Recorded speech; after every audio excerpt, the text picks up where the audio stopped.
எல்லாருக்கும் வணக்கம். நான் உங்கள் சபரி டூரிசம் பார்க்க போது டீயை பற்றி வாங்க வீடியோக்குள்ளே போகலாம். தேசிய டீ தினம், நேஷ்னல் டீ டே, ஏப்ரல் 21. உலக tea day, international tea day என்னைக்குன்னா மே 21. டீயில் உள்ள விட்டமின்ஸ் பார்த்திங்கன்னா potassium, magnesium, iron, folate, niacin. அப்புறம் அதில் ஒரு விட்டமின்ஸ் பார்த்திங்கன்னா விட்டமின் பி, விட்டமின் சி, அதாவது அதிக தாதுப்பொருள் கொண்டது. அதிகமாக தேயிலை உற்பத்தி செய்யும் முதல் நாடு பார்த்திங்கன்னா சைனா, இந்தியா, கென்யா, ஸ்ரீலங்கா. அதிகமாக உள்ள ஏற்றுமதி செய்கிற இடம் பார்த்திங்கன்னா கென்யாவும் ஸ்ரீலங்காவும். இந்தியாவில் தேயிலை உற்பத்தி செய்யும் முதல் மாநிலம் பார்த்திங்கன்னா அசாம் 50%.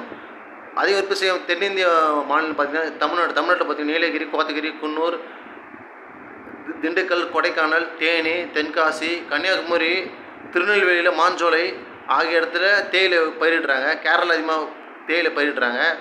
தேயிலை உற்பத்தி முன்னணி வகிக்கும் ஒரு நாடு பட்டியலில் இந்தியா 2வது இடத்துல இருக்குது. ஆனால் கென்யா, ஸ்ரீலங்கா அதிகம் உற்பத்தி பண்ணுறாங்க. யாராவது டீ பிடிக்குமா? மறக்காமல் வீடியோ லைக் பண்ணுங்கள், ஷேர் பண்ணுங்கள், சப்ஸ்கிரைப் பண்ணுங்கள். நம்ம சேனலை லைக் பண்ணுங்கள்.